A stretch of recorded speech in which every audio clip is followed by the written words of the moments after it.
Hey everybody, this is Erica, the technology nerd who likes to film stuff, and this is the Pixel 3 XL. It's been a week since I've gotten this phone to take a look at, and I just want to be kind of candid and talk about my experiences a little bit over the past week. This is not a full review. This is not a polished review. I just wanted to give some thoughts. So let's start off with talking about this notch. Is it as horrible as it actually looks? Well, I can tell you that, yeah, it's quite prominent. Here we have the iPhone XS Max right next to it. And to me, I've kind of called this the Mickey Mouse ears. It's a pretty deep notch that goes right into the center of your content. So yes, this is going to really annoy some people. But after using this for a week, I don't notice the notch so much. And when it does bother me anyway, I just go and disable it and it looks completely normal. Type in notch into developer settings. And this is where I hit hide. And you can see it really kind of just looks like a Pixel 2 XL now. It's not symmetrical at the top or the bottom, but at least this looks okay. But still, if this is not for you, not your forte, then just get a different phone or get the smaller Pixel, for example. I think the notch is unfortunately here to stay for right now. It's a trend, most definitely, and a limitation with hardware and trying to get the display to fill up the whole body. You still need a place for your modules up here. So am I upset about the notch? I think they could have done it more gracefully, but honestly, I don't care. So let's move on to talking a little bit about the look and the feel of this device. I don't know what it is exactly, but I love how this feels over both my iPhone XS Max and the Galaxy Note 9. I can't say this is my favorite look, but just by the way this feels in the hand, it's just so nice. Maybe it has something to do with the partially etched glass on the back. We've got just one panel here. This part here is glossy, and then they've etched the rest of it. And it feels wonderful. It almost has a metal feel to it. So speaking about the feeling of metal, here we have the Google Pixel 2. And this is when we still had that metal body. So you can kind of see what it looks like with this new etched glass versus the metal body. It looks very, very similar. So it looks like Google has done something similar to what OnePlus did with the OnePlus 6. Here we have the silk white and the midnight black. And these have that etched type of glass too. So you can see it's got that metal type of effect. The one thing that I do notice though is that what they've done with this etched glass here is it's really smudgy and fingerprinty. Good luck getting these fingerprints off. I had to go and wash this phone because simply wiping it off just doesn't cut it. So that's a bit of a bummer to me. So I've got the OnePlus 6 right here, and you can see all these smudgy fingerprints, but you can see that as I rub it, they really start to come right off. So you can see that's no problem whatsoever. And the other thing I've been hearing about this etched finish is that it scratches quite easily. I haven't had that happen just yet. But if you're going to have keys in your pocket with your phone, don't do that, or put this guy in a case. So this finish looks great and it makes the phone feel great, but it's not without its issues. But since this phone is waterproof and I can just simply rinse it off here and there, it's okay. I'll give it a pass for feeling just so nice. Let's talk about my experience with this display so far, and let's just forget about the notch. Forget that that notch is there. I love this screen. Now, it's no secret that I absolutely hated the display on the Pixel 2 XL. It was so bad, I exchanged it 4 or 5 times and gave up, and therefore gave up on the review. That happened. It was a complete train wreck. All those issues that I was complaining about, like the color shifting and just that weird graininess with the display, those are all gone. The screen that we have here is not lacking in red like the Pixel 2 XL. That just looked awful. It made the colors look muddy and kind of brownish somehow. So the colors are good, and what's also nice is that this is a really neutral looking white that we have with the display. It looks very close to D65 white. It might be just a hair cooler. And I can't speak for how all the displays are going to look, but mine is so close to looking neutral that it's delightful. I've got a neutral white point here, and I've also got a nice and uniform display. It's great. And there's a little bit of color shifting here, but it's just so much better. I have to give them a thumbs up here. I'm not sure who made this display, but it's great. It's not perfect though. We still have issues with black clipping, shadow clipping, black crush, whatever you want to call it. So if you look at shadows, it's not a nice smooth gradient from dark gray all the way down to black. It clips, so we're suddenly missing a large bit of shadow information. So you're going to see some black blotches in places, unfortunately in dark scenes. But in just normal everyday use, it's great. So just looking at display settings, you can see we've got the option to look at what color space that we're using. We've got natural, so that is sRGB. You've got a boosted mode and an adaptive display mode. I'm going to measure all of these and really take a good look at them, but I do recommend using the natural mode because it looks very color accurate to me. I also really admire this grayscale setting, so if you hold down here, it's going to bring us underneath wind down settings, and you can choose the start and end period. So just so you're not completely stimulated as you're supposed to be going to bed, you can simply just toggle this on and take a look at that. It looks really very nice in grayscale. And I have actually been scheduling to use it. So that's been pretty awesome. And if you want to at the same time, you can turn on night light, and that's going to act as a blue cut filter. So everything is now grayscale, and you've also gotten rid of blue light. So it's boring enough not to keep your attention, and it's cutting out that blue to not disturb your circadian rhythm, so that's great. Now taking a look at the user experience of this phone, we've got Android 9 Pie. We're going to be getting 3 years of both security updates and operating system updates. This is as streamlined of an Android experience that you're going to get. So I feel really happy and secure that I'm going to be getting all the latest Android features, but I am not happy with the launcher that we have here. I'm going to be switching it out for something else. So my first complaint, of course, has been just how awkward it's been to swipe upward and to get to your recent apps and dismiss those, but also to have to swipe up again to get into your app drawer. Now that ends up being 2 swipes. For some people, if you've got large enough hands, I'm guessing you can get away with 1 swipe, but it's just kind of awkward. So I just find this to be really very strange. I'm forcing myself to get used to it a little bit, but it's still not jiving with me. I do find this switching applications back and forth to be quite nice along the bottom. It really reminds me of what Apple's done with the iPhone now. They all copy each other, right? So it's just one nice little flick to switch between apps. If you hold down on it there and just move back and forth, you can really move between them. But it gets a little bit weird though, because if you linger too long and hold down right here, it's going to bring up the Google Assistant. And I've done that countless times. I do love the Active Edge though, which also does let you bring up the Google Assistant. You can see you can adjust the sensitivity. I use this all the time, so just a little bit of a squeeze. And there's the Google Assistant. Now what is cool though is that once you squeeze it and you swipe upward, it gives you a little bit of a snapshot of what your afternoon looks like, or your morning or your evening. So that's all very handy.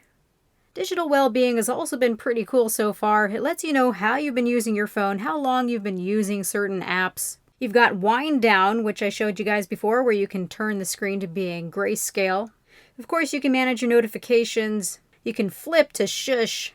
But the coolest thing here is dashboard, where you can click and you can set timers for how long you can use certain apps. It all looks very similar to what Apple has. But phone makers are starting to have some accountability towards how long people are spending on these things, so this is very, very helpful. It's been very insightful here, seeing with this lined pie chart how I use my phone. Looks like I'm huge on using YouTube and Chrome. I already knew these things. But I think this will help call to attention what you're doing kind of just out of habit. Not only do we see the screen time here, but they also show how many times you've opened up this application.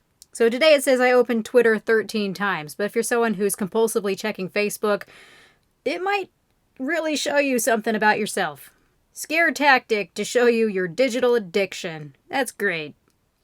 Now a bit on performance. It's only been a week that I've used this phone. We've got 4 gigabytes of RAM. It's not the 6 gigabytes that a lot of people would really like to see, such as with the Galaxy Note 9 here, which has up to 8 gigabytes of RAM. You don't use 8 gigabytes of RAM. Applications can't even take advantage of the 8 gigabytes of RAM unless you're opening 10 games at a time. Apps just aren't that resource intensive. And this is a really nice streamlined version of Android, so there's not a lot of bloat and things and services that are running in the background like some other phones. So I think 4 gigabytes of RAM has been okay so far. I haven't really seen any issues with it. I'm going to really take some time to test that out. I think it would have been nice to have that leeway of that extra 2 gigabytes of RAM, just for the spec junkie, or if it really does make a difference. We'll never know. But it's been pretty okay so far. Now for battery life, we do have a little bit smaller of a battery as compared to last year. Battery life has been pretty average that I've seen so far. if I use it heavily, I do need to top it off throughout the day. With 3 hours, I'm having about 32% of battery left. So it's projecting with that 5-hour-ish mark. Now, one thing that I recommend is this Pixel stand. I've really enjoyed using this. It's made battery a moot point for me because I love using this. We now have wireless charging. This is a 10-watt wireless charger, so I just place the phone on here when I'm busy throughout the day and don't need my phone. And it starts to charge. And I also love the angle that this is propped up and the ambient display that always stays on, because this has made the perfect bedside alarm clock. This now lives on my nightstand. I can turn over during the night and take a look at the clock. It's not very bright. This has been the most excellent wireless charging solution that I've seen so far for me, just because how all this works. And it's also nice that I can click on this and it tells me about my day. I can access the Google Assistant very easily, and there's also the ability to have a look at a snapshot of how my afternoon is going, or how my evening or morning are going. So it's got some functionality to it. And if it sits idle, you can also turn this into a photo frame. So I love this. This has been great. Then we've got other features that I've yet to try out in person, such as call screen, as oddly nobody has spammed me this week, the one time I actually want to be spammed.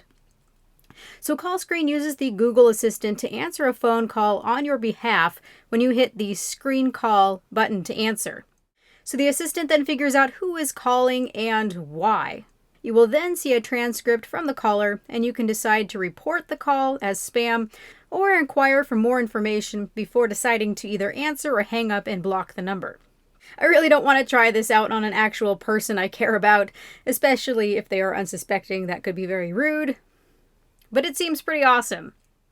Now for the last part of this video, we're going to take a peek at the back main camera. This is a 12 megapixel camera.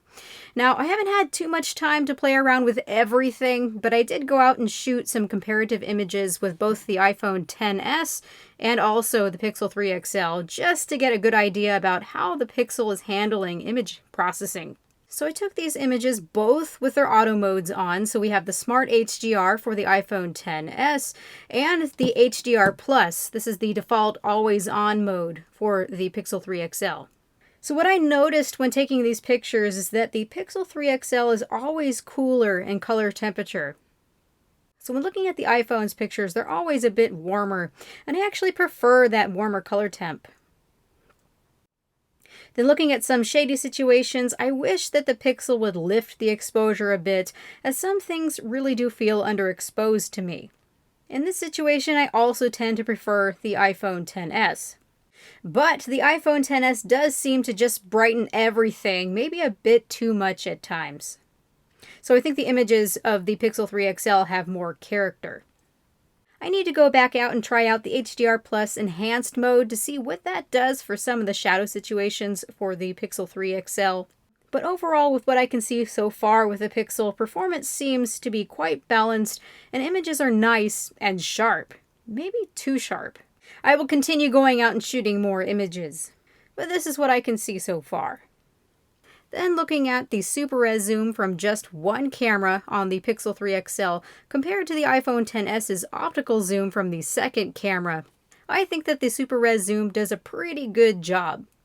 So here we have the original image, 25% zoom, 50% zoom, and 75% compared to the original and 2x zoom from the iPhone XS.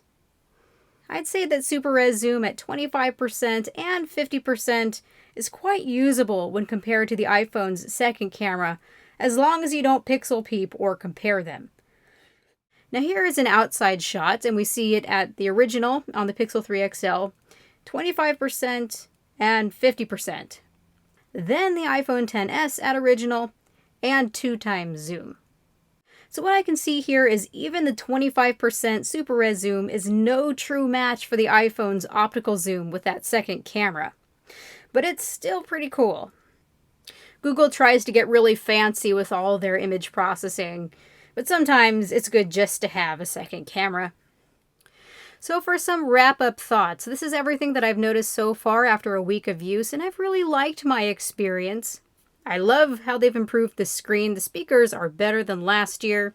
We've got wireless charging now. But yeah, this phone is expensive and it has a notch. If you want the streamlined Google experience, this is definitely what you should go for. Would I pick this, though, over all the phones that have been released so far? Honestly, I think that might end up being my Galaxy Note 9 here. Because we still have that headphone jack. I'm not losing anything. There is no notch on this phone still. We've got 2 cameras. Instead of trying to cheat a bit with software and use just the one camera here, I've got an SD card slot. And with this version I have here, this is 128 gigabytes of internal storage and 6 gigabytes of RAM. Now granted, it's a little bit more expensive than what I have here, but I don't feel like I'm compromising in any way. But where I'm not so sure about having my Galaxy Note 9 is with the software, security updates, and operating system updates. So, decisions. You guys let me know what you think so far. So this has been Erica, the technology nerd who likes to film stuff. Please rate, comment, and subscribe. Make sure to hit the notification bell so that you know when future videos about the Pixel 3 XL drop, and have a good night, you guys. Bye!